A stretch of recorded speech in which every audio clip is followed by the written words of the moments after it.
안녕하세요. 정말 오랜만에 제가 영상 촬영을 하려고 카메라를 이렇게 켰는데 아무래도 제 본식이 조금씩 코앞으로 다가오다 보니까 이것저것 신경 써야 할 일도 많고 또 이제 밖에서 지인들이나 가족들께 인사드리는 외부 일정이 많아지다 보니까 이렇게 카메라를 켜고 영상을 찍는 시간을 내기가 좀 어려웠던 것 같아요. 그래서 의도치 않게 이 앞에 올렸던 영상이랑 업로드 텀이 조금 길어졌는데 혹시나 기다리셨던 분들이 계시면 조금 죄송하다는 말씀을 드리고 싶고 바쁘지만 그래도 이번 주도 좀 재미있고 알찬 정보들을 여러분들에게 알려드리려고 제가 또 많이 준비를 했으니 이번 영상도 기대하고 봐주시면 좋을 것 같습니다. 이번 주 영상은 이제 아무래도 제가 결혼을 준비를 하고 있기도 하고 이제 제 나이가 결혼을 할 때가 이제 조금씩 오다 보니까 제 주변에서도 친구들이나 뭐 주변 지인들이 결혼 준비를 시작한다고 연락 오는 경우들이 이제 하나 둘 생기기 시작하더라고요. 그런데 아무래도 이제 제가 이전에 웨딩 플래너로 일을 했었던 걸 주변 친구들은 다 알기 때문에 이제 결혼 준비를 시작하기 전에 항상 연락이 와서 물어보는 공통된 질문이 있었어요. 보통 이제 결혼식 준비는 언제쯤부터 미리 준비를 해야 되냐, 그리고 어떤 순서로 해야 되냐, 그리고 너무 생소한 용어들이 많다, 이게 도대체 무슨 뜻이냐, 이런저런 질문들을 많이 받게 되는데 그래서 이번 영상은 이제 전체적인 예식 준비 과정에 대해서 한번 쑥 훑어드릴 거고 그리고 이제 조금 생소하실 수 있는 용어들도 중간중간 설명을 해드리려고 해요. 그래서 제가 이전에 플래너로 일했을 때 실제로 신랑 신부님들한테 설명을 드렸던 자료들을 조금 더 업데이트를 해가지고 제가 준비를 했으니까 이 아이패드 에 있는 자료에 이제 제가 이렇게 필기를 해가면서 설명을 해드릴 거예요. 아무래도 짧은 시간 내에 정말 많은 내용을 이렇게 한 번에 우다다닥 말씀을 드리면 방금 전에 뭐라고 하셨지? 방금 전에 이게 뭐라고 했지? 이렇게 해서 한 번 더 물어보시는 경우들이 많으시더라고요. 그래서 제가 조금 더 이해하기 쉽게, 기억하기 쉽게 이렇게 필기를 해가면서 설명을 해드릴 테니까 조금 더 집중을 하셔가지고 궁금해하셨던 부분들에 대한 정보를 쏙쏙 골라가실 수 있는 시간이 되셨으면 좋겠어요. 일단 전체적으로 예식을 준비하는 순서에 대해서 먼저 설명을 드릴 텐데 여기 보시면 제가 전체적인 순서를 조금 한눈에 보실 수 있도록 자료로 정리를 해놨어요. 그래서 여기 화살표를 따라가면서 이제 이런 식으로 진행이 되는구나 라고 생각을 해주시면 되는데 사실 신랑 신부님들이 선택하시는 거나 아니면 신랑 신부님의 상황에 따라서 조금 이 일정이 앞뒤로 바뀌는 경우들도 있긴 해요. 그런데 평균적으로는 이렇게 진행을 하는구나. 그런데 우리는 상황이 이러니까 한번 이렇게 바꿔가지고 준비를 해봐야겠구나 라고 이제 조금씩 기준을 잡고 나간다고 생각을 하시면서 봐주시면 좋을 것 같아요.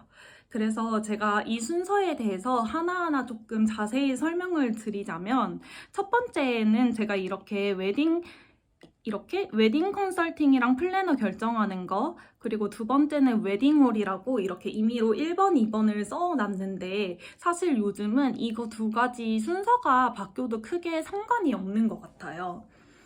사실 웨딩홀이 정말 많은 웨딩홀이 있는데 사실 지역에 따라서 가끔가다 제 친구들 중에 나는 조금 다른 웨딩홀을 하고 싶은데 친구들이랑 겹치지 않게 하고 싶은데 우리 지역에는 웨딩홀이 너무 한정되어 있어가지고 제일 예쁜 곳으로 가다 보면 결국 친구들이 다 웨딩홀이 겹친다 이런 얘기를 하더라고요. 그런데 또 다른 지역이나 뭐 예를 들면 뭐 부산이나 아니면 서울만 해도 엄청나게 많은 웨딩홀들이 있어서 이런 웨딩홀들이 있었어? 이 주변에 이렇게 많은 웨딩홀이 있었어? 라는 생각을 하시게 될 거예요. 실제로 이제 결혼을 준비하기 전에는 관심이 없어서 그냥 지나갔던 길인데 어느 순간 이제 결혼을 준비하면서 여기 웨딩홀이 있었네? 이런 경우들이 되게 많더라고요. 그리고 이제 보통 친구들이 결혼식을 하고 지인분들이 결혼식을 해서 초청을 받아서 결혼식을 가보는 경우들이 종종 있는데, 제가 이제 결혼을 준비하면서 느낀 게 아무래도 하객으로서 결혼식장을 가는 거랑 내가 신랑 신부의 입장이 되어서 결혼식을 선택하는 건 아무래도 조금 차이가 있는 것 같더라고요. 그 이유가 아무래도 신랑 신부님들한테 제가 항상 웨딩홀을 볼 때 가장 중요하게 생각하는 조건이 어떤 거예요? 라고 물어봤을 때 항상 신랑 신부님들은 우선순위로 나오는 게 이제 홀 분위기나 홀 컨디션에 대한 얘기가 항상 먼저 나왔던 것 같아요. 그런데 또 양가 부모님들 같은 경우는 부모님 하객분들이 조금 많이 오시다 보니까 교통이 편리한지, 주차가 편리한지, 그리고 식사가 얼마나 맛있는지 이런 부분들을 보시거든요. 그런데 이제 또 저희가 웨딩홀을 알아보면 아시겠지만 이 세상에 완벽한 웨딩홀은 없는 것 같아요. 제가 플래너를 할 때도 느꼈고 실제로 제 웨딩홀 투어를 할 때도 느꼈는데 여기가 홀이 너무 예쁘면 뭐 주차가 조금 불편하다든지 아니면 식사가 조금 아쉽다든지 아니면 여기 식사가 너무 맛있는데 홀 컨디션이 조금 너무 아쉽다 한다든지 이런 식으로 항상 어떤 게 너무 좋으면 어떤 게 조금 아쉽고 이렇게 조금 나 스스로 가족들이랑 같이 한번 조율을 해야 되는 상황들이 꼭 생기더라고요. 그래서 이제 웨딩홀별로 특징을 좀 잘 알고 있어야 최대한 나에게 맞는 조건의 웨딩홀을 선택할 수 있는데, 사실 뭐 우리가 이 어떤 웨딩홀이 있는지도 잘 모르고 그 웨딩홀이 동시예식인지 아니면 분리예식인지도 잘 모르고 분리예식이라면 이게 뭐 한정식인지 아니면 양식인지 아니면 뷔페인지 뭐 이런 것들이 다 세분화되어 있기도 해가지고 이제 사실 그 많은 웨딩홀들을 저희가 직접 가서 보고 결정을 할 수 있으면 가장 좋은데 사실 그럴 수가 없잖아요. 그래서 제가 플래너를 할 때까지만 하더라도 신랑 신부님이 뭐 플래너님 저 이 시기 때쯤 무슨 요일 언제 시간대 내에서 어떤 지역에 이런 조건의 웨딩홀을 알아보고 싶어요 라고 조건을 얘기를 해주시면 이제 아무래도 플래너들은 그 웨딩홀에 대한 정보를 많이 알고 있기 때문에 거기 조건에 맞는 웨딩홀들을 리스트를 만들어서 보내드리고, 그러면 신랑 신부님들은 그 리스트를 눌러가지고 이제 웨딩홀별로 분위기가 어떤지 그리고 특징이 어떤 것들이 있는지를 한번 쑥 보고 최종적으로 방문해보고 싶은 웨딩홀을 플래너한테 얘기를 해줘요. 그러면 이제 플래너가 그 웨딩홀에 전화해가지고 이제 신랑 신부님들이 방문하실 수 있도록 방문 예약까지 다 조율을 해줬었단 말이에요. 그런데 이제 제가 플래너를 그만둔 지 좀 됐고, 그리고 지금 이제 저뿐만 아니라 제 주변에서 결혼 준비하는 친구들 얘기를 들어봤을 때에도 요즘은 플래너님들이 따로 웨딩홀에 대한 조율을 해주시지가 않더라고요. 그래서 좀 예전보다 신랑 신부님들이 직접 알아봐야 하는 것들이 많아졌겠죠?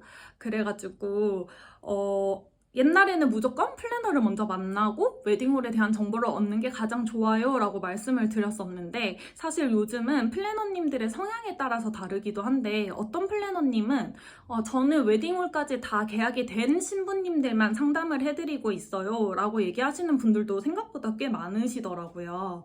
그래서 이거는 혹시 원하시는 플래너님이 있으시다면 그 플래너님한테 먼저 연락을 해가지고 저 아직 웨딩홀 준비 안 했는데 그래도 상담 먼저 가능할까요? 를 먼저 물어보시는 게 좋을 것 같아요. 그래서 만약에 저는 웨딩홀 다 되신 분들만 상담을 해드려요 라고 얘기를 하면 웨딩홀을 먼저 알아보시고 그 플래너님한테 가시면 되는 거고, 만약에 웨딩홀 안 됐어도 저 먼저 만나러 오셔도 돼요 라고 하는 플래너님이라면 이제 플래너님 먼저 만나가지고 괜찮으면 계약을 하고 이제 웨딩홀을 알아볼 때 나는 나대로 알아보고 플래너님한테 한 번 더 조언을 받아가지고 최종적으로 리스트를 한번 꾸려봐도 좋지 않나 라는 생각이 들더라고요. 그래서 이제 이 플래너 웨딩 컨설팅을 알아보는 거랑 웨딩홀을 알아보는 시기는 거의 비슷하다. 근데 이거의 순서는 이렇게 저렇게 바뀌어도 크게 상관이 없다 라고 생각을 해주시면 됩니다.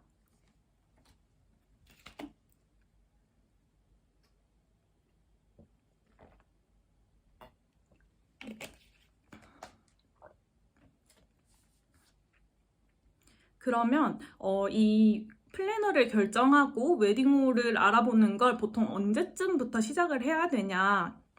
이게 가장 궁금하실 텐데 사실 제가 플래너를 할 때만 하더라도 1년 전에 준비를 해도 충분했었거든요. 그래서 이제 뭐 1년 전에 준비를 하면 내가 원하는 웨딩홀에 원하는 요일 시간대에 거의 다 진행을 할 수 있었는데 사실 이제 코로나 이후에 그 코로나 기간 동안 결혼을 못 하셨던 분들이 밀려서 그런 건지 요즘 웨딩홀에 그 예약하는 게 되게 어렵더라고요. 그래서 실제로 저 같은 경우에도 23년 9월에 결혼식을 하는데 이제 실제로 웨딩홀 계약하는 건 22년 7월에 계약을 했어요. 그래서 이거는 웨딩홀별로 사실 규정이 조금 달라요. 제가 웨딩홀을 알아볼 때만 하더라도 어떤 웨딩홀 같은 경우에는 저희는 무조건 1년 이내에 건들만 예약을 받고 있습니다 라고 얘기를 하는 경우도 있었고 또 어떤 웨딩홀은 저희는 워낙 전화 주시는 분들이 많아서 1년보다 한 2, 3개월 더 빨리 오픈을 해드려요 하는 웨딩홀들이 있더라고요. 그래서 이왕이면 내가 진짜 원하는 웨딩홀에 원하는 시간대가 딱 정해져 있는 거라면 조금 더 웨딩홀을 빨리 알아보셔가지고 그 웨딩홀에 전화를 하고 상담을 할 때 물어보시는 게 좋을 것 같아요. 저희가 이때쯤 사실 결혼을 하려고 생각을 하고 있는데 이거 예약은 언제쯤 열릴까요? 를 물어보시면 뭐 저희가 언제쯤 오픈이 됩니다 라고 얘기를 해주실 거예요. 그럼 거기에 맞춰서 이제 움직이시는 거죠. 그래서 저 같은 경우도 사실 1년하고도 2개월 전에 이제 웨딩홀을 계약을 하는 거다 보니까 우리가 진짜 빨리 움직이는 거 아닌가? 이렇게 생각을 했었거든요. 그런데 실제로 이제 제가 그 23년 9월 예식이 오픈되는 날 첫 타임으로 상담을 갔는데 그 9월에 토요일 점심 예식이 이미 제가 계약한 날 빼고 다 마감이 되어 있었던 거예요. 그래서 이게 어떻게 된 거냐라고 여쭤봤을 때 요즘은 워낙 미리 준비하시는 분들이 많으시다 보니까 그 전에 와서 상담을 받아 놓으시고 이제 예약이 오픈되는 날 전화를 하셔가지고 저 언제 상담을 받았던 누구누구인데 그날로 저희가 예약을 할게요 라고 얘기를 해서 이미 다 선점을 해놓으시는 거죠. 그래서 만약에 정말 원하는 웨딩홀이 있는 경우라면 진짜 먼저 알아보시고 그 예약 오픈되는 일정에 맞춰가지고 먼저 움직여주시면 되고 나는 꼭 이 웨딩홀 아니어도 돼. 여기가 만약에 마감이 되면 이쪽 웨딩홀로 옮겨도 되고 아니면 예식 일정을 조금 바꿔도 될 것 같아 라고 하시는 분들은 그래도 조금 여유 있게 한 1년 정도 전에 알아본다고 생각을 하시면 됩니다.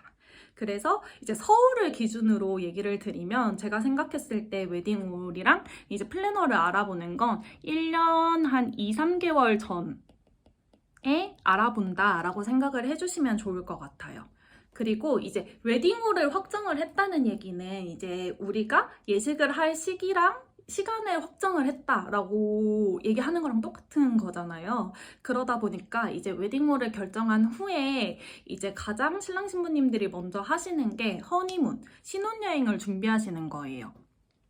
요즘은 이제 휴양을 위해서 동남아나 이런 쪽으로 가시기도 하지만 워낙 유럽이나 미국 같은 데로 가시는 분들도 많으시더라고요.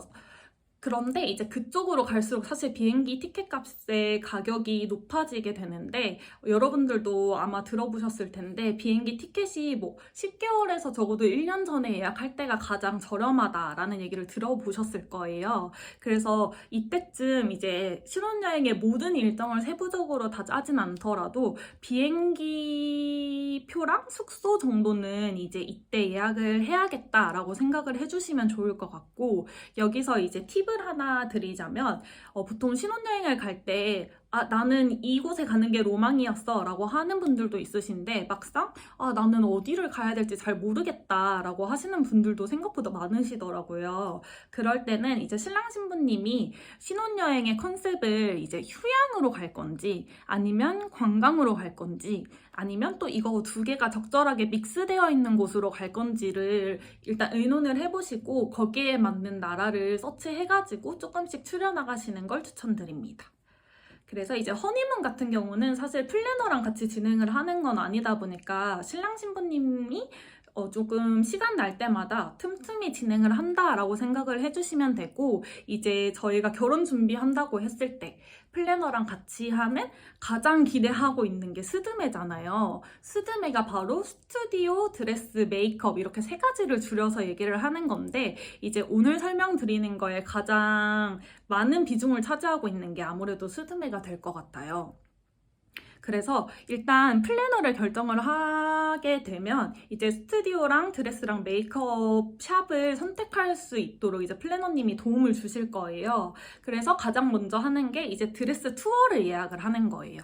그래서 드레스 투어 같은 경우는 제가 실제로 드레스 투어 갔을 때 느꼈던 점이나 꿀팁 같은 걸 정리해서 한번 영상으로 올린 적이 있는데, 여기 위에 이제 카드로 제가 한 번 더 달아놓을 테니까 혹시 아직 못 보신 분들이 있으시다면 이 영상을 보고 시간 나실 때 한 번 더 보고 오시는 걸 추천드리는데, 일단 드레스 투어가 뭔지 모르시는 분을 위해 정말 간단하게 설명을 드리자면, 저희가 촬영 때도 드레스를 입고 본식 때도 드레스를 입게 될 건데, 투어 때 이 드레스를 다 픽스를 하는 게 아니고 그냥 전체적인 드레스 샵의 분위기를 알아보는 날이라고 생각을 하시면 됩니다. 그래서 촬영 때, 본식 때 입는 드레스를 무조건 한 샵에서 진행을 해야 되는데, 어떤 샵이 나한테 잘 어울릴지 신랑 신부님들이 잘 모르시잖아요. 아무래도 드레스 같은 경우는 평상시에 보고 입어볼 수 있는 경험이 거의 없다 보니까 조금 감을 잡기가 어려우셔서 이제 드레스 샵의 분위기를 비교하기 위해서 투어를 한다라고 생각을 해주시면 되고, 투어 같은 경우는 평균적으로 한 3곳 정도 진행을 합니다.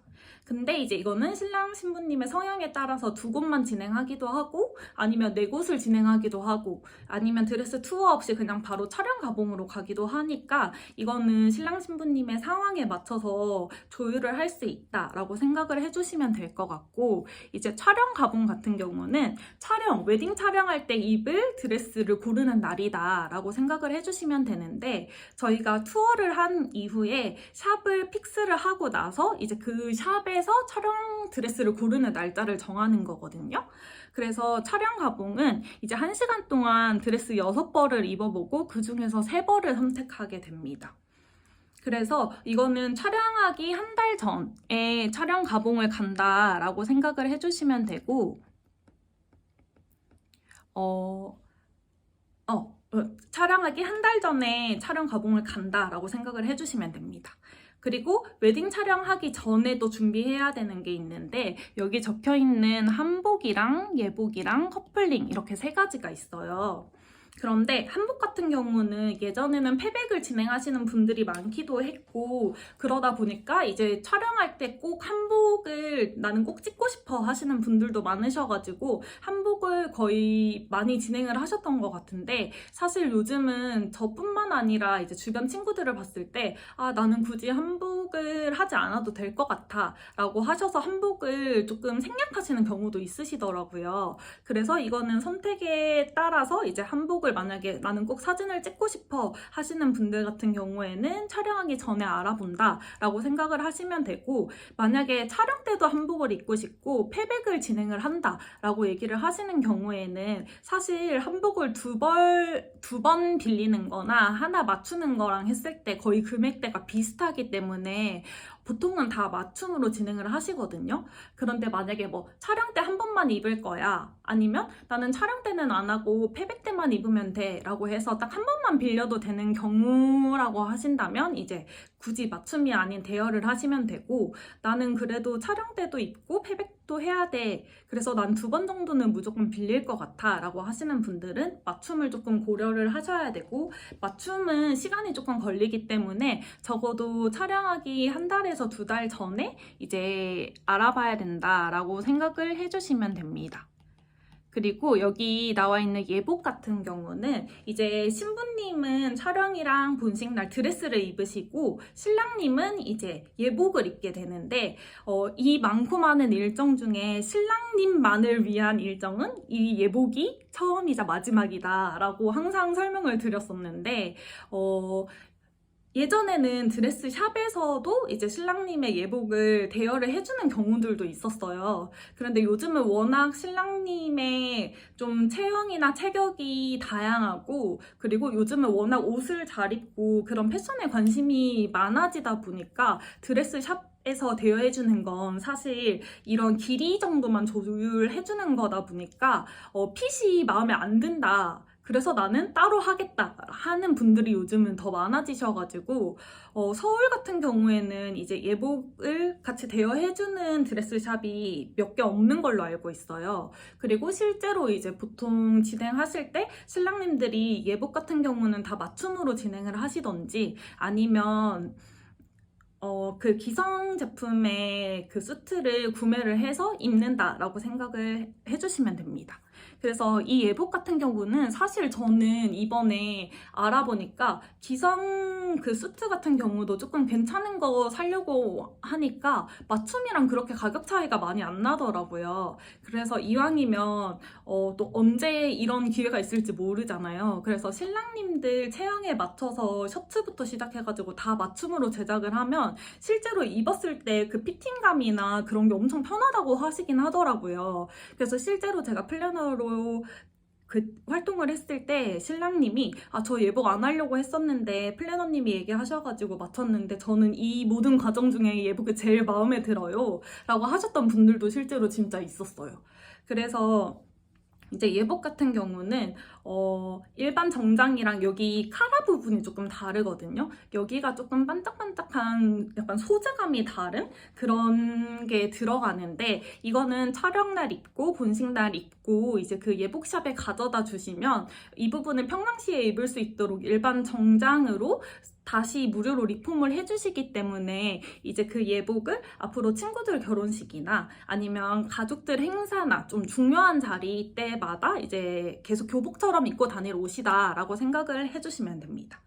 그리고 여기 이제 결혼 반지도 웨딩 촬영 전에 요즘 준비하시는 분들이 많으시는데 사실 본식 전에만 준비를 하셔도 돼요. 그런데 많은 분들이 어차피 해야 되는 반지이고 이왕이면 웨딩 촬영할 때 나는 이 결혼 반지를 남기고 싶다라고 하셔서 이제 웨딩 촬영하기 전에 하시는 분들도 조금 많으신 것 같아요. 그래서 커플링 같은 경우는 백화점의 브랜드에서 사실 수도 있고 아니면 서울 같은 경우는 청담샵에서도 이제 진행을 많이 하고 그 외에도 이제 뭐 귀금속 전문 타워, 뭐 종로 타운 뭐 이런 쪽 뿐만 아니라 이제 부산이나 다른 지역에도 다 그런 상가들은 다 있잖아요. 그래서 그쪽에서 진행을 하시거나 보통 이렇게 세 가지의 경우로 나뉘는데 서울 같은 경우는 청담샵에서 진행하시는 분들도 생각보다 많으시거든요.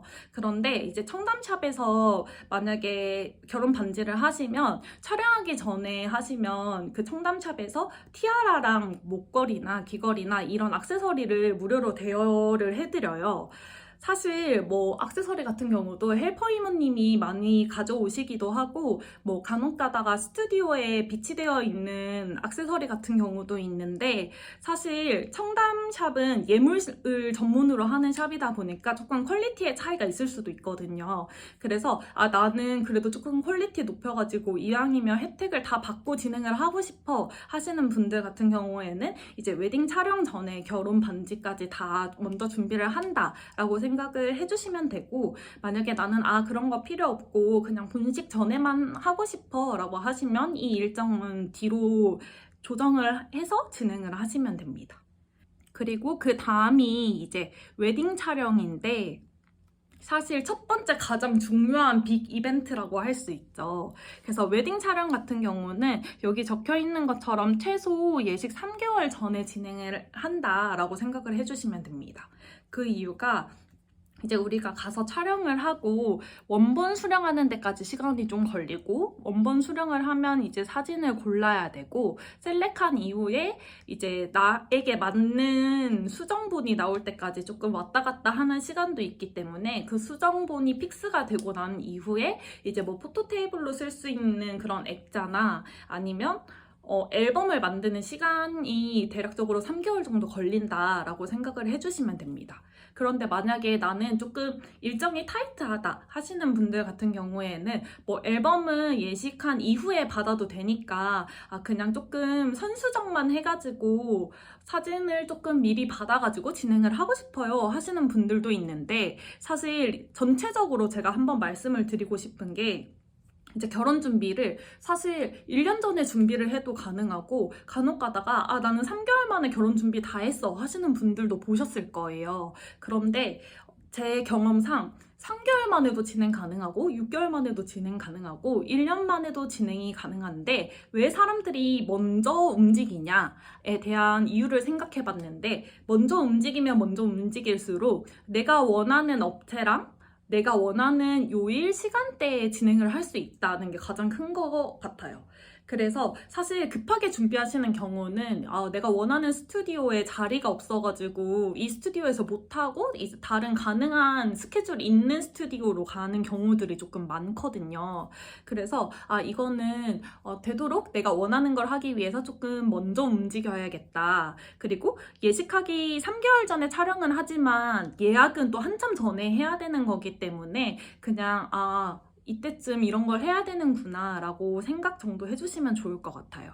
그래서 이제 웨딩 촬영을 사실 하고 나면 갑자기 엄청 바쁘다가 왜 나 이렇게 시간적인 여유가 있지? 내가 뭐 놓치고 있는 거 없나? 이런 생각이 또 드는 시기가 와요. 그런데 이제 그 시기 때쯤 되면 이제 신혼집을 알아봐야 돼요. 아무래도 이제 혼자 자취하는 원룸 이런 게 아니다 보니까 조금 더 꼼꼼하게 봐야 할 부분들이 많이 생기고, 또 내가 만족할 수 있는 조건들이랑 또 예비 신랑이 만족할 수 있는 조건들이랑 부딪히는 부분들이 있을 수도 있기 때문에, 적어도 이제 우리가 입주하기로 한 날로부터 최소 60에서 90일 전에는 이제 부동산 임장을 다녀야 된다라고 생각을 하시면 될 것 같아요. 그래서 제가 실제로 진행을 해봤을 때 아무래도 많은 신랑 신부님들이 결혼하면 스드메가 무조건 메인이지 라고 생각을 하실 수 있는데, 결혼을 준비하다 보면 스드메 또 처음에 막막하고 선택할 게 진짜 많아요. 그런데 집이랑 가전 가구가 진짜 하이라이트인 것 같아요. 아무래도 이제 들어가는 금액대 자체가 다르기도 하고, 조금 이거는 한번 결정을 하면 오랫동안 계속 사용을 하고 생활을 해야 되다 보니까 조금 더 신중해지는 것 같아요. 그래서 이제 신혼집을 알아보기 시작할 때는 식사도 잘 하시고 마음의 준비를 좀 하신 후에 같이 힘을 내서 알아보시는 게 좋을 것 같아요. 그래서 이제 신혼집을 알아보면서 원하는 집을 찾으신 이후에는 이제 가전가구를 하게 되실 거고, 이 가전가구를 하면서 이제 보통 청첩장 모임도 같이 진행을 하게 됩니다. 그래서 청첩장 모임 같은 경우도 사실 평일에도 만날 수 있는데, 사실 일을 하고 퇴근한 이후에는 시간이 너무 타이트하기도 하고 다음날 너무 힘들기 때문에 주말을 보통 많이 잡으시잖아요. 그런데 한 달의 주말은 토요일, 일요일 해가지고 보통 4주니까 한 8일에서 많은 달은 10일 정도밖에 없어요. 근데 또 생각보다 청첩장 모임 할 걸 리스트업을 쫙 해보면 생각보다 많거든요. 그래서 나의 체력 안배를 위해 청첩장 모임을 조금 미리미리 준비를 해야겠다라고 생각을 하시면 좋을 것 같아요. 그리고 이제 청첩장 모임을 하면서 이제 본식 기준으로 한 달 전에 진행하는 게 이제 본식 가봉입니다. 본식 가봉이 뭐냐? 우리가 결혼식 하는 당일날 입을 드레스를 최종 선택하는 날이다 라고 생각을 해주시면 되는데요. 저희가 투어 때 고른 샵에서 촬영 드레스도 이미 한번 빌려가지고 입었잖아요. 똑같은 샵에 가가지고 이제 우리가 본식날 입을 드레스를 고르는 날인데, 이날은 1시간 동안 4벌을 피팅해가지고 그 중에 제일 예쁜 한 벌을 고르는 날이다 라고 생각을 해주시면 됩니다. 그래서 본식 가봉 같은 경우는 되도록이면 평일에 가는 걸 추천드려요. 그 이유가 주말에는 신부님들이 예식을 하시는 실제 신부님들이 예쁜 드레스들은 다 픽을 해서 가시기 때문에 주말에 갔을 때 예쁜 드레스가 빠져있는 경우들이 되게 많거든요. 그래서 웬만하면 금요일 같은 경우도 토요일 예식 신부님 드레스는 이미 다 포장을 해놓기 때문에 웬만하면 화요일에서 목요일 그 평일에 가는 걸 가장 추천드린다라고 생각을 해주시면 좋을 것 같습니다. 그리고 이제 본식 가봉을 하고 이제 중간중간에 예식 세부 사항들을 조금 조율을 해야 되는데 뭐 주례는 어떻게 하고 사회는 누가 볼 거고 그리고 축가는 누가 할 건지 등의 이런 예식의 세부 사항들을 이제 정리를 한다라고 생각을 해주시면 되고 이 이후에는 이제 좀 행복한 결혼 데이, 웨딩 데이가 온다라고 생각을 해주시면 됩니다. 사실 중간중간에 뭐 혼주 한복이라든지 이렇게 조금 더 체크해야 할 부분들이 있기는 한데 하루에 너무 많은 양을 설명해드리니까 신랑 신부님들이 너무 힘들어 하시더라고요. 그래서 오늘은 신랑 신부님이 준비하셔야 되는 걸 메인으로 설명을 해드렸다라고 생각을 해주시면 좋을 것 같고 사실 이렇게 쑥 설명을 해드렸을 때 저 지금 조금 정리가 안 돼서 헷갈리는 것 같아요 라고 얘기를 해주시는 분들이 있어서 제가 여기 이제 23년, 24년 월을 이렇게 정리를 해놓고 제가 실제로 뭐 이때 준비를 했을 때는 이때쯤 뭘 해야 된다라는 걸 예시를 한번 들어보도록 할게요.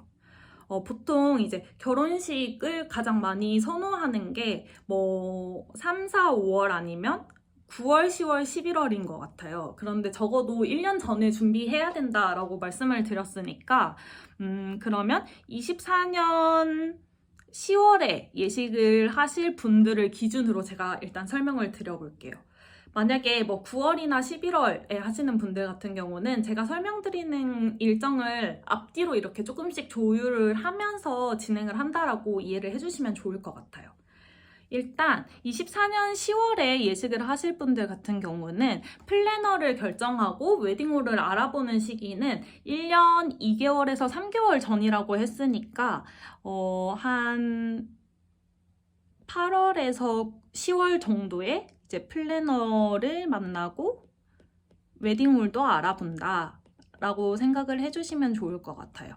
그리고 이제 본식 기준으로 이렇게 거꾸로 가면서 얘기를 해보자면 본식 기준으로 사실 한 달 전에는 모든 준비가 다 끝나 있는 게 좋거든요. 왜냐면 청첩장 모임 같은 경우도 사실 친구들이랑 음식을 계속 시켜가지고 먹으면서 얘기를 하다 보면 그 식욕이 자제가 안 될 수가 있어요. 그래서 기껏 다이어트를 열심히 해놨는데 청첩장 모임을 하면서 다시 요요 현상이 오시는 분들이 많으시기 때문에 가능하다면 만약에 10월에 진행하시는 분들 같은 경우에는 9월에 나는 웬만한 준비는 다 끝낸다 라는 걸 목표로 진행을 하시면 좋을 것 같고 일단 10월에 예식을 하시는 분들 같은 경우는 9월에 이제 본식 가봉을 한다. 그래서 본식 드레스를 이날 고른다 라고 생각을 해주시면 됩니다. 그리고 이제 본식 기준으로 3개월 전에 웨딩 촬영을 하는 게 좋다라고 말씀을 드렸잖아요. 그러면 이제 9월, 8월, 7월인데 사실 1월, 2월이나 7월, 8월은 너무 덥거나 너무 추워가지고 촬영하는 게 좀 어려우실 수 있어요. 특히 요즘은 야외에서 촬영하는 스튜디오도 많고 전체가 다 야외가 아니더라도 옥상에서 촬영하는 그런 스튜디오들이 조금 많아지고 있다 보니까 특히 신부님들은 드레스를 입으면 여기 탑이나 여기 상체 부분에 노출이 많잖아요. 그래서 더울 때는 너무 덥고 추울 때는 너무 춥기 때문에 보통 이 월은 조금 피해가지고 앞뒤로 조절을 한다고 생각을 해주시면 됩니다. 그래서 7월, 8월인 경우에 신부님들이 사실 요즘은 저도 원래 더위를 많이 안 타는 편이기는 했는데 더위를 안 타는 사람도 더위를 안 탈 수 없는 날씨이긴 하잖아요. 그런데 또 보통 신랑님들 같은 경우는 거의 다 더위를 진짜 많이 타시더라고요. 그래서 예쁘게 헤어 메이크업 세팅을 다 해놨는데 땀 흘려가지고 이게 다 망가져가지고 속상해 하시는 분들도 많이 봤기 때문에 여유가 있으시다면 7월, 8월이 아니라 앞으로 땡겨가지고 한 4월, 5월 정도에 날 좋은 날 이제 골라가지고 스튜디오 촬영을 한다라고 생각을 해주시면 좋을 것 같습니다. 그래서 촬영을 이때쯤 하게 되면 촬영 기준으로 한 달 전에 촬영 가봉을 해야 된다고 했으니까 3월, 4월 사이에 이제 촬영 가봉을 한다라고 생각을 해주시면 됩니다. 그러면 이 촬영 가봉이랑 본식 가봉을 할 드레스 샵을 선택하는 드레스 투어는 언제 하냐? 사실 23년 8, 9, 10월 중에 이제 플래너님을 결정을 하고 난 이후에는 이제 바로 드레스 투어를 예약을 해야 돼요. 왜냐면 투어가 보통 3군데 진행을 하게 되는데 이 3군데 샵을 한 날 그 시간을 연달아서 하기 위해서는 사실 이렇게 가까운 날짜에는 그렇게 시간이 다 맞는 그런 게 잘 없거든요. 특히 아무래도 신부님들이 좋아하시는 샵들은 다 어느 정도 겹치는 부분들이 있기 때문에 8월, 9월, 10월쯤에 플래너님이랑 얘기를 해서 예약을 하더라도 이제 보통 드레스 투어 같은 경우는 1월, 2월에 가능하다라고 생각을 해주시면 됩니다. 그래서 이제 촬영하기 전에 촬영 가봉하면서 3월, 4월에 이제 한복이랑 예복이랑 커플링도 같이 한다라고 생각을 해주시면 되고, 촬영한 이후에 6월, 7월, 8월 이때쯤에 이제 신혼집도 알아보고 가정 가구도 알아본다라고 생각을 해주시면 됩니다. 그러면 조금 더 쉽게 이해를 하실 수 있었을까요? 이렇게 전체적인 일정에 대한 설명은 제가 한번 쭉 해드렸고, 이후에 이제 또 간단하게 설명을 하나 더 해드리자면, 아무래도 지금 이 영상을 보시는 분들 같은 경우는 나 결혼 준비는 이제 시작이야 라고 하시는 분들이 많으시다 보니까 스드메가 뭔지, 그리고 정확하게 스드메 나 얼마에 했어 라고 얘기하는 그 스드메 금액에는 어떤 구성이 포함이 되어 있는지에 대해서 한번 간단하게 설명을 해드리려고 해요. 그래서 여기에 자료를 보시면 스드메 패키지 구성에 대해서 제가 이렇게 간단하게 정리를 해봤는데, 스드메는 흔히들 이제 스튜디오, 드레스, 메이크업 이 3가지를 줄여가지고 얘기하는 용어다라고 생각을 해주시면 됩니다.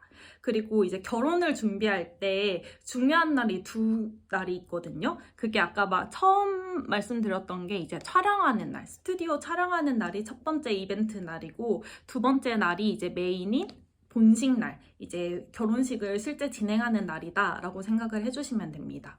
그래서 이 스드메 패키지는 촬영이랑 본식에 대한 스드메가 다 같이 겹쳐져 있다 라고 생각을 해주시면 좋을 것 같고, 일단 촬영부터 먼저 설명을 해드리자면, 촬영에 스튜디오 촬영을 하는 거는 이제 기본적으로 다 포함된 금액이고, 여기에 20페이지짜리 앨범이 다 포함된 금액이에요. 그리고 서울 같은 경우는 이제 보통 웬만하면 제가 예전에 있었던 업체뿐만 아니라 지금 진행하고 있는 업체도 그 플래너님 통해서 계약을 하게 되면 이 20페이지짜리 앨범 플러스 20알짜리 기본 액자를 거의 주시더라고요. 근데 이거는 막 요즘 많이 보이는 예쁜 아크릴 액자는 아니고 이렇게 나무 틀로 되어 있는 그냥 정말 기본 액자다라고 생각을 해주시면 됩니다. 그래서 보통 여기서 조금 더 금액을 추가하시면 아크릴로 업그레이드 하실 수 있어요 라고 얘기를 해서 업그레이드 하시는 분들도 있으신데, 이제 사실 저 같은 경우에는 너무 그렇게 사진에 너무 많은 투자를 하지 말자라고 얘기를 하기도 했었고, 아크릴 액자는 또 선물 받기로 한 게 있어가지고 이 기본 액자는 주신다고 했는데 저는 안 받겠다고 했어요. 그 이유가 아무래도 사진은 이렇게 크기도 크고 나중에 이거를 처리할 때 아무래도 얼굴이 들어가 있는 거다 보니까 조금 함부로 버리기가 조금 애매하더라고요. 그래서 이왕이면 이거를 계속 볼 게 아니라면, 마음에 쏙 드는 게 아니라면 그냥 안 가지고 가겠습니다 라고 얘기를 해서 저는 안 가지고 왔습니다. 그런데 이제 원하시는 분들은 이것도 보통은 다 받을 수 있다라고 생각을 해주시면 좋을 것 같은데, 이건 업체마다 다르니까 꼭 사전에 한 번씩 체크를 해보시면 좋을 것 같아요. 그리고 촬영날 입는 드레스는 아까 저희가 3벌을 고를 수 있다고 했는데, 요즘은 이제 화이트 2벌에 컬러 1벌 이렇게 많이 가져간다라고 생각을 해주시면 좋을 것 같아요. 그래서 촬영날 드레스도 어떻게 고르는지에 대한 영상을 제가 찍어서 올린 적이 있기 때문에 그 부분도 이제 궁금하신 분들은 찾아서 한번 봐보시면 좋을 것 같고, 그리고 요즘은 드레스 투어 할 때 저희 당일 지정해 주시면 저희 촬영 때 이렇게 컬러 드레스 한 벌 서비스로 드릴게요 하는 경우가 있어요. 그런 경우라면 이제 화이트 드레스 3벌에 서비스로 주는 컬러 드레스까지 해서 4벌을 총 빌릴 수 있다라고 생각을 해주시면 되는데, 이것도 업체마다 다르다. 그래서 가서 직접 하나씩 체크를 해보셔야 된다라고 생각을 해주시면 됩니다. 그리고 여기 스드메 패키지에는 신랑님 예복, 턱시도는 포함이 되어 있지 않아요. 아까 전에 말씀드렸던 것처럼 요즘은 드레스 샵에서 대여를 거의 안 하고 뭐 기성 수트를 구매를 하시던지 아니면 신랑님 체형에 맞춰서 예복을 다 구매를 하시기 때문에 이제 스드메에는 신랑님 거 옷은 안 들어간다 라고 생각을 해주시면 조금 좋을 것 같고, 그리고 촬영날 신랑님, 신부님 헤어 메이크업은 다 포함이 되어 있다 라고 생각을 해주시면 됩니다. 그리고 이제 본식날 촬영은 보통 이제 하객분들이랑 그 결혼식 현장 찍는 사진을 보통 본식 스냅이라고 부르거든요. 그래서 본식 스냅이랑 영상을 찍는 DVD 이렇게 2가지를 많이 하시는데, 이거는 스드메 패키지에 포함이 되어 있지 않습니다. 그래서 이거 2개는 별도로 업체를 알아보셔서 따로 예약을 해야 된다, 비용을 추가적으로 지불을 해야 된다라고 생각을 해주시면 좋을 것 같습니다. 그리고 이제 본식날 신부님은 화이트 드레스 한 벌을 입게 되실 거고, 본식날도 마찬가지로 신랑님이 입으시는 예복, 턱시도는 포함되어 있지 않다라고 생각을 해주시면 되고, 본식날도 촬영날과 마찬가지로 신랑, 신부님 헤어 메이크업은 포함이 되어 있다라고 생각을 해주시면 됩니다.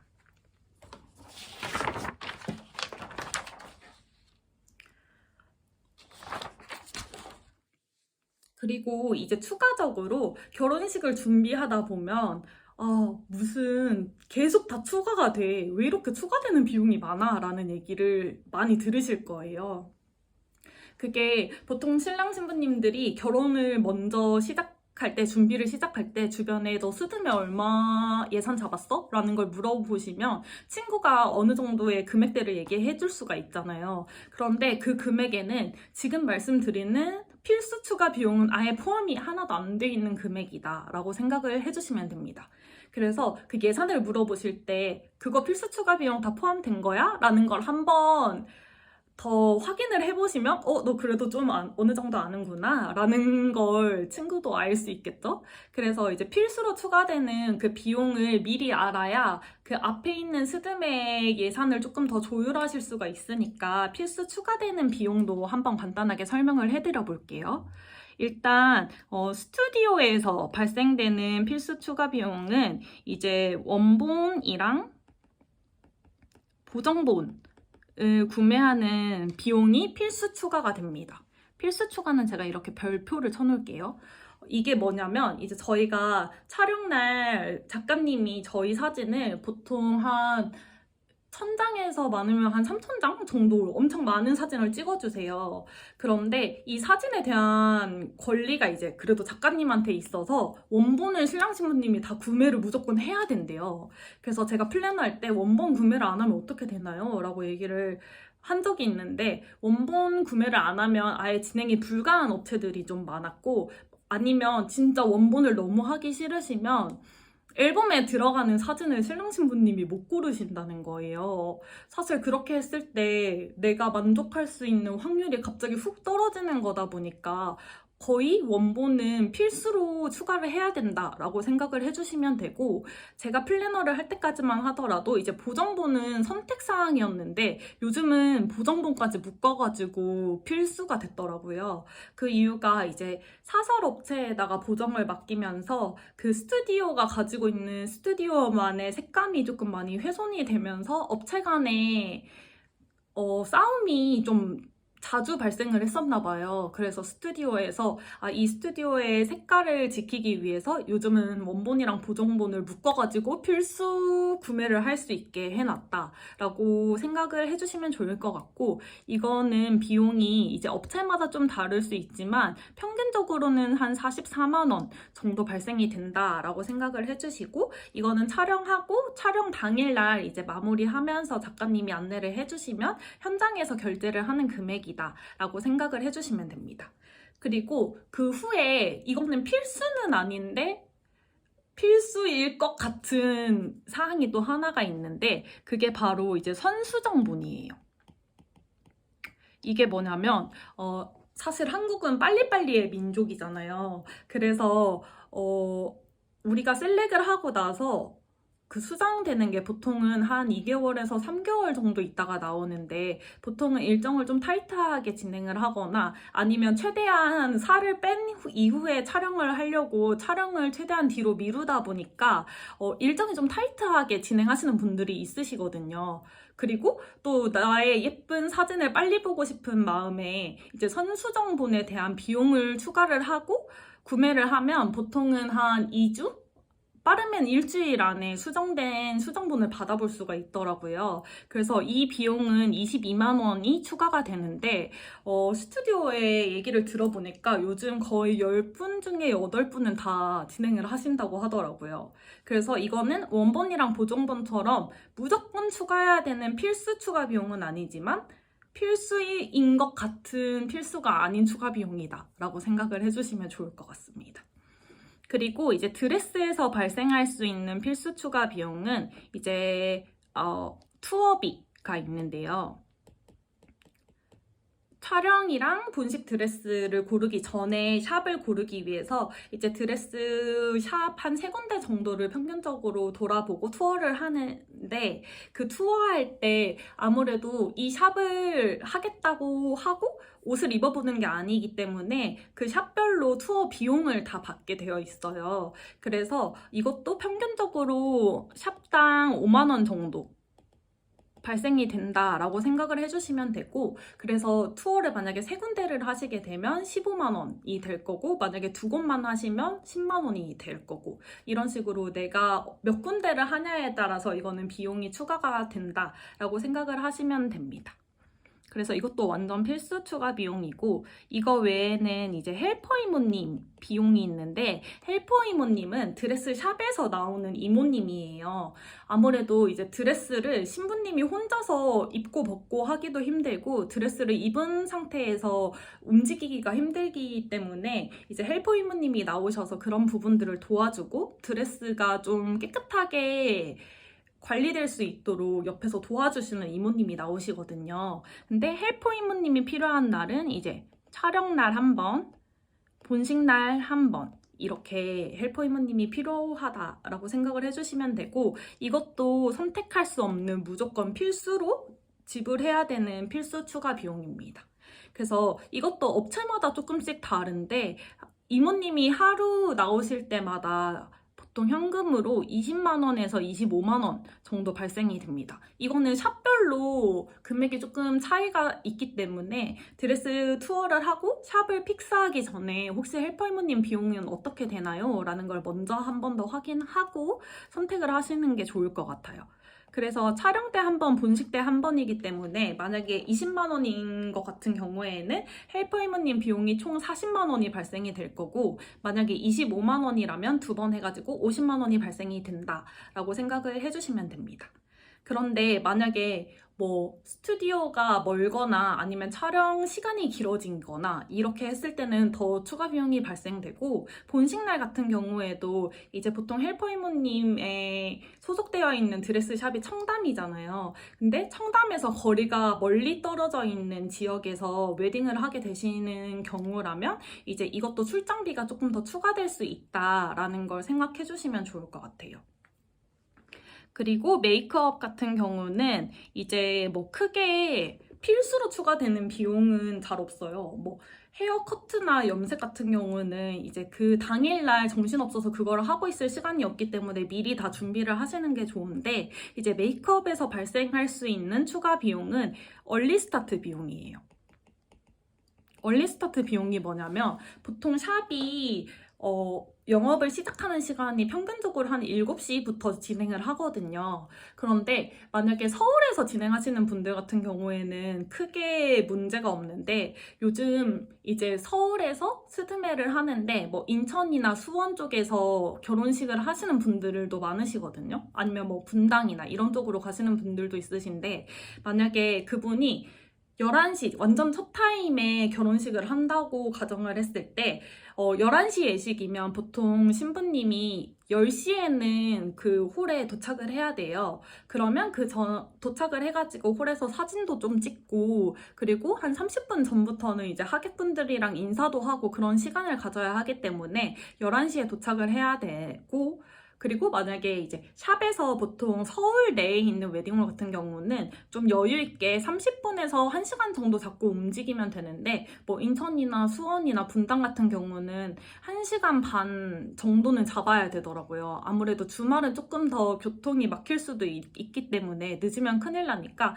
1시간 반이라고 하게 된다면 10시에 도착을 해야 되면 8시 반에 이제 아웃을 해야 되는 거죠. 메이크업 샵에서. 그런데 메이크업을 보통 3시간 잡거든요. 신부님의 헤어 메이크업 하는데 시간이 좀 많이 걸리기 때문에, 그러면 5시 반에 스타트를 해야 된다는 거잖아요. 그런데 사실 샵에 그 운영하는 시간은 7시인데 5시 반에 저희가 해주세요 라고 얘기를 하는 거기 때문에 5시 반에 하는 그만큼의 추가 비용이 발생된다라고 생각을 해주시면 되고, 이 얼리 스타트 비용은 업체마다 금액이 조금 많이 차이가 있을 수 있기 때문에 이것도 이제 웨딩홀 결정하고 나서 메이크업 샵 예약하기 전에 한번 확인을 하고 진행을 하시는 게 좋을 것 같아요.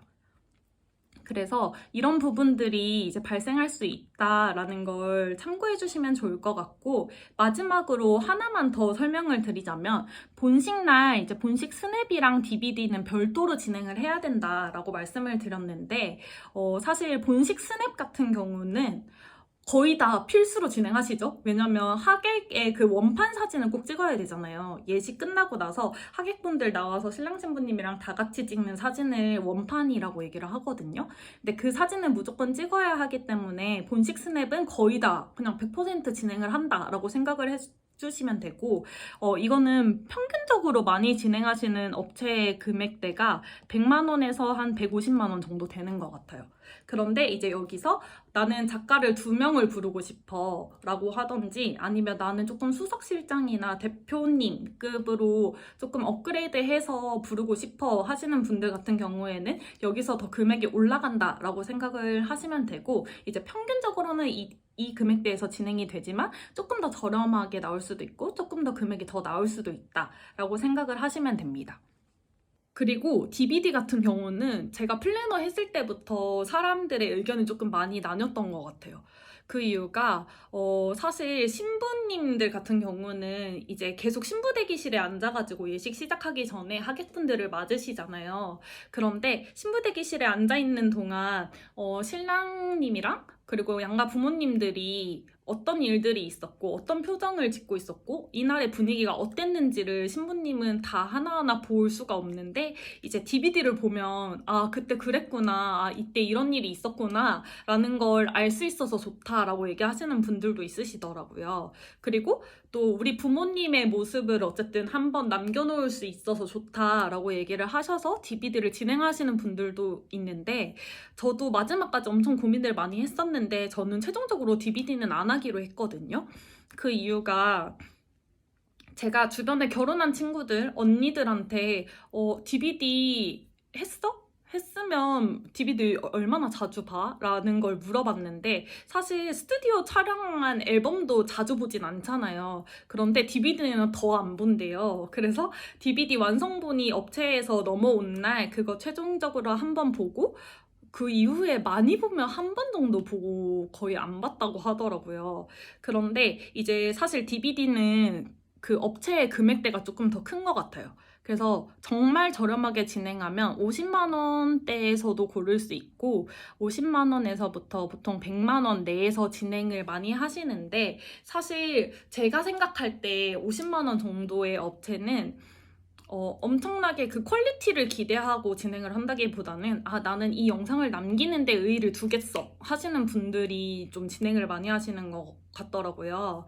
그런데 이제 제가 아무래도 플래너를 하면서 여러 업체를 봐서 그런지 제가 DVD에서 한 이 정도 됐으면 좋겠는데 하는 업체들이 보통 한 150 정도는 되더라고요. 그런데 DVD에 그렇게 투자를 하자니 또 너무 한 번을 위해서 큰 금액을 쓰는 느낌이어가지고 저는 오빠랑 상의를 해가지고 과감하게 DVD는 포기를 하고 본식 스냅을 내가 마음에 드는 업체로 진행을 하자라고 타협을 했습니다. 그래서 저처럼 뭐 본식 스냅만 하고 DVD를 안 하셔도 되고 아니면 두 개 다 진행을 하셔도 되고 이거는 두 분이 충분히 의논을 해서 조율하실 수 있는 부분이다라고 생각을 해주시면 좋을 것 같습니다. 이렇게 해서 오늘 생각보다 영상이 조금 길어질 것 같은데 제가 최대한 편집을 잘 해보도록 하겠습니다. 그래서 이렇게 전체적인 예식 준비의 과정과 대략 이때쯤에는 어떤 걸 해야 되는지에 대한 설명을 조금 해드렸고 그리고 기본적으로 알고 계시면 좋을 스드메가 뭔지 그리고 그 패키지 구성에는 어떤 게 들어가 있는지 그리고 우리가 꼭 알고 있어야 되는 필수적으로 추가되는 비용에는 어느 게 있고 어느 정도를 잡아놔야 되는지에 대해서 설명을 해드렸습니다.